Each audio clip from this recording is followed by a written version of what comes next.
Communicate చేయడానికి ప్రయత్నించాం. రాజారెడ్డి గారు, రాజశేఖర రెడ్డి గారు ఈరోజు బ్రతుకుంటే షర్మిలాని ఏ విధంగా అడ్డుకునేవారు అన్న విషయం నాకు బయలుపడించారు. రాజకీయాలు అంటేనే అతి దరిద్రం, మోస్ట్ కరప్షన్. అసలు ఇంత దరిద్రం అయిన రాజకీయాలు 200 దేశాలు, మన దేశంలో తప్ప ఏ దేశాల్లో ఇంత డెమోక్రసీ పేరు మీద ఇంత ఘోరమైన దుస్థితికి రాజకీయాలు చేరుకుంటాయి అని నేను అనుకోలేదు. నిన్నట రోజున రాజారెడ్డి గారు, రాజశేఖర రెడ్డి గారు ఆత్మ తీవ్రంగా ఘోషిస్తుంది. ముఖ్యంగా వైఎస్ రాజశేఖర రెడ్డి గారి పేరిట షర్మిల పార్టీ పెట్టి, దానికి ముందు జగన్మోహన్ రెడ్డి గారు పార్టీ పెట్టారు. కాంగ్రెస్ నుంచి బయటకు వచ్చి పార్టీ పెట్టి గెలిచిన వాళ్ళు 3000లో 3.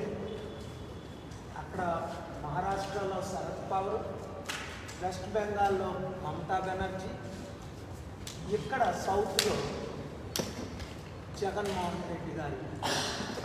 కాంగ్రెస్ ఎంత దుష్ట పార్టీ అంటే ఎవరిని బ్రతకనివ్వదు, బయటకు వచ్చిన వాళ్ళకి నరకం చూపిస్తుంది. అసలు రాజశేఖర రెడ్డి గారు పాదయాత్ర ద్వారా మన ఆంధ్ర, తెలంగాణ రాష్ట్రాలు, ఉమ్మడి రాష్ట్రంలో 35 ఎంపీ సీట్లు గెలవడం జరిగిందని అందరికీ తెలుసు 2004లో. అలాంటిది ఆయన బ్రతికుంటుండగే నిత్య నరకం చూపించింది సోనియా గాంధీ.